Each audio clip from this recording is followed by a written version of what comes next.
নবী করিম সাল্লাল্লাহু আলাইহি ওয়াসাল্লাম হাদিস মুবারক দ্বারা স্পষ্ট করেছেন, সালাসু দাওয়াতি মুস্তাজাবাতুন লা শাক্কা ফিহি।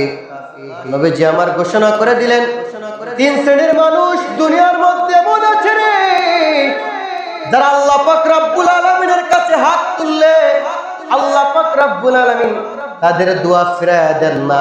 লা শাক্কা, কোনো সন্দেহ ছাড়া আল্লাহ পাক রব্বুল আলামিন তাদের দোয়া কবুল করে নেন।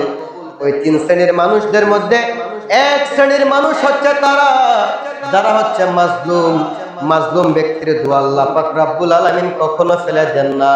দুই নম্বর হচ্ছে যারা সফরের মধ্যে থাকে, মুসাফির ব্যক্তির দোয়া আল্লাহ পাক রব্বুল আলামিন কখনো ফেলে দেন না।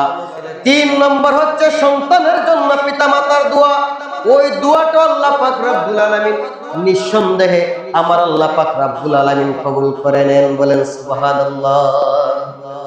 সন্তানের জন্য পিতামাতার দোয়া আল্লাহ পাক রব্বুল আলামিন নিঃসন্দেহে, এটার মধ্যে কোনো সন্দেহ নাই, আল্লাহ কবুল করবেন। এই জন্য মা বাবার কাছ থেকে দোয়া নেবেন। যদি বড় হতে চান, যদি উন্নতির উচ্চ শিখরে পৌঁছাতে চান, অবশ্যই মা বাবার থেকে দোয়া নেওয়ার চেষ্টা করেন। মন থেকে যদি আপনার মা আপনার বাবা আপনার জন্য দোয়া করে দেয়, আপনার জীবন পরিবর্তন হয়ে যাবে, আপনার জীবনটা সুন্দর হয়ে যাবে। আল্লাহ পাক রব্বুল আলামিন মা বাবার দোয়া কখনো ফেলে দেন না, তাদের দোয়াটা কবুল করেন। হোক সেটা নেক দোয়া, হোক সেটা বদ দোয়া।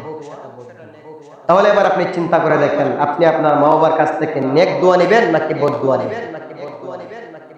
যদি তাদের সাথে খারাপ আচরণ করেন, তারা যদি বদ দোয়া দেয়, সেটাও আল্লাহর দরবারে কবুল হবে। আর যদি আপনি তাদের সাথে ভালো আচরণ করেন, তারা যদি নেক দোয়া করে দেয়, সেটাও আল্লাহ পাক রব্বুল আলামিন কবুল করে নেয়। এই জন্য পিতা মাতার সাথে কথা বলতে হলে সাবধানতা অবলম্বন করতে হবে, তারা যাতে আমাদের প্রতি নারাজ না হয়ে যায়।